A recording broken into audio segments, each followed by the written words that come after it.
ഡീമോൺസ്ലേയറിൻ്റെ infinity കാസ്റ്റിലൊക്കെ കണ്ട് charge ആയി നിൽക്കുന്ന നിങ്ങൾക്ക് പറ്റിയൊരു ആനിമേ റെക്കമെൻഡേഷനുമായിട്ടാണ് ഞാനിന്ന് വന്നത്. കഴിഞ്ഞ വീഡിയോ കണ്ടവർക്ക് മനസ്സിലാവും ഞാൻ അതിനെ പറ്റിയാണ് പറയുന്നതെന്ന്. ആനിമേഷൻ സ്റ്റൈൽ കൊണ്ട് വണ്ടറടിപ്പിച്ചതിൻ്റെ ഒപ്പം സ്ക്രീൻ പ്ലേ വെച്ച് ഒരു കളിച്ചൊരു കളിയുണ്ട്, കിളി പറഞ്ഞു പോകുന്ന ഐറ്റം.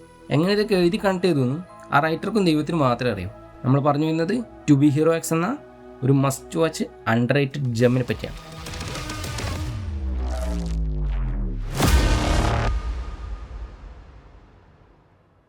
അണ്ടർ റേറ്റഡ് എന്ന് പറയുന്നത് ശരിയാണെന്ന് അറിയില്ല. ആനിമേ ഫാൻസിൻ്റെ ഇടയിൽ ഇതിനെ പറ്റിയിട്ട് അത്യാവശ്യം ടോക്കൊക്കെ നടക്കുന്നുണ്ട്. ബട്ട് ഇത് അർഹിക്കുന്ന ഒരു റിസപ്ഷൻ ഇതിന് കിട്ടുന്നുണ്ടോ എന്ന് ചോദിച്ചാൽ ഇല്ല.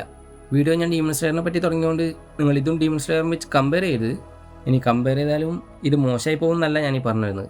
ഇതിൻ്റെ animation and screen play style ഭയങ്കര ഡിഫറെൻ്റാണ്. ഡിഫറെൻ്റ് എന്ന് പറഞ്ഞാൽ നിങ്ങൾ ഇതുവരെ എക്സ്പീരിയൻസ് ചെയ്യാത്ത ഒരു സ്റ്റൈലിഷ് ആയിട്ടുള്ള സ്റ്റൈൽ. ഇച്ചിരി കൂടി വ്യക്തമായി പറയുകയാണെങ്കിൽ സ്റ്റോറി ആൻഡ് സ്ക്രീൻ പ്ലേൻ്റെ കാര്യം പറയാം. അതിന് മുന്നേ ഇനി പറയാൻ പോകുന്ന കാര്യം ചിലപ്പോൾ നിങ്ങൾ വ്യൂവിങ് എക്സ്പീരിയൻസിനെ ബാധിച്ചേക്കും. അങ്ങനെ സ്പോയിലറൊന്നുമല്ല, ബട്ട് ഈ സ്റ്റോറിയുടെ ഒരു സ്ട്രക്ചറിങ്ങിനെ കുറിച്ചാണ് പറയുന്നത്. സോ ഇതിൻ്റെ ഒരു കംപ്ലീറ്റ് അൺഎക്സ്പെക്റ്റഡ് എക്സ്പീരിയൻസ് കിട്ടണമെന്നുണ്ടെങ്കിൽ നിങ്ങൾ ഈ വീഡിയോ ഇവിടെ വെച്ചിർത്തിക്കോ. എന്നിട്ട് ധൈര്യമായിട്ട് പോയിട്ട് അതിന് വേണ്ടോ. ടോട്ടൽ 24 എപ്പിസോഡുള്ള ഫസ്റ്റ് സീസൺ കംപ്ലീറ്റ് ആയിട്ടുണ്ട്. ഒരു കാരണവശാലും നിങ്ങൾ ഡിസപ്പോയിൻ്റ് ആവില്ലെന്ന് ഞാൻ ഒപ്പരാ. ആനിമേ കണ്ടിട്ടും വീഡിയോ കാണാം. അപ്പോൾ നമ്മൾ പറഞ്ഞു വന്ന കാര്യത്തിലേക്ക്. കഥ നടക്കുന്നത് ഒരു സൂപ്പർ ഹീറോ വേൾഡിലാണ്. ഇവരെ പവർ സ്ട്രക്ചറൊക്കെ വേറെ ലെവലാണ്. അതിനെക്കുറിച്ചൊന്നും ഞാൻ പറയുന്നില്ല. ആനിമേ തുടങ്ങി നിങ്ങൾ കഥയിലേക്ക് ഇന്നായി കഴിഞ്ഞ് ഒരു 3-4 എപ്പിസോഡ് കഴിഞ്ഞ് ഒരു പീക്ക് പോയിന്റ് എത്തുമ്പോൾ കുറേ ക്വസ്റ്റ്യൻസും ബാക്കി വെച്ചിട്ട് കഥ എങ്ങ് നിർത്തും. പിന്നെ അടുത്ത എപ്പിസോഡിൽ വേറെ കഥ സ്റ്റാർട്ട് ചെയ്യും. New hero, new characters, new plot, but same world. വീണ്ടും 2-3 എപ്പിസോഡ് കഴിയും. മുന്നേ പറഞ്ഞ പോലെ ഒരു ക്രൂഷ്യൽ മൊമെൻറ്റിൽ കഥ അങ്ങ് നിൽക്കും. ഇതിങ്ങനെ കണ്ടിന്യൂ ആയിക്കൊണ്ട് ഒരു ആന്തോളജി സീരീസ് പോലെ അങ്ങ് പോകും. നമ്മൾ ആദ്യം കണ്ട ഹീറോസിനൊക്കെ അങ്ങ് വിടും. ബട്ട് ഒരു പോയിന്റിൽ ഈ ക്യാരക്ടേഴ്സൊക്കെ അങ്ങിങ്ങായിട്ട് അപ്പിയർ ആവാൻ തുടങ്ങും. Different time, different perspective, but same world. നമ്മൾ മുന്നേ കണ്ട ഹീറോസൊക്കെ ചിലപ്പോൾ ഇവിടെ വില്ലന്മാരായിരിക്കും, അതുപോലെ വില്ലന്മാർ ഇവിടെ ഹീറോസും ആയിരിക്കും. ഇങ്ങനെ നമ്മൾ എൻഗേജ് ചെയ്യിപ്പിക്കുന്ന, ത്രില്ലടിപ്പിക്കുന്ന 24 എപ്പിസോഡ്.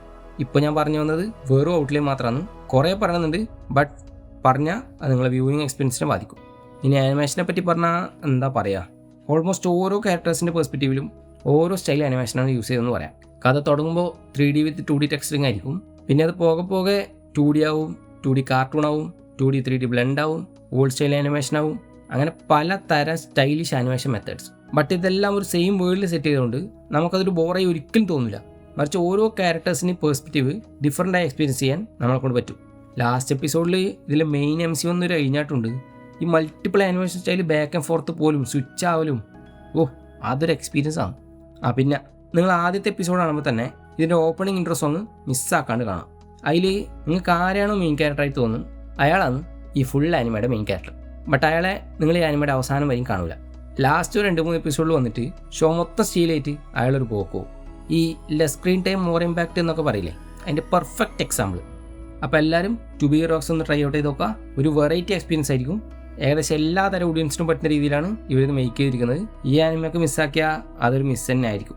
ആനിമയുടെ പേര് മറക്കണ്ട, to be hero X. So നിങ്ങളിത് ഓൾറെഡി കണ്ടിട്ടുണ്ടെങ്കിൽ നിങ്ങൾക്ക് ഏറ്റവും ഇഷ്ടപ്പെട്ട ക്യാരക്ടർ ആണെന്ന് കമൻറ്റ് ചെയ്യുക. അപ്പോൾ എല്ലാം പറഞ്ഞ പോലെ like, share, subscribe and stay tune to Kelvin's POV.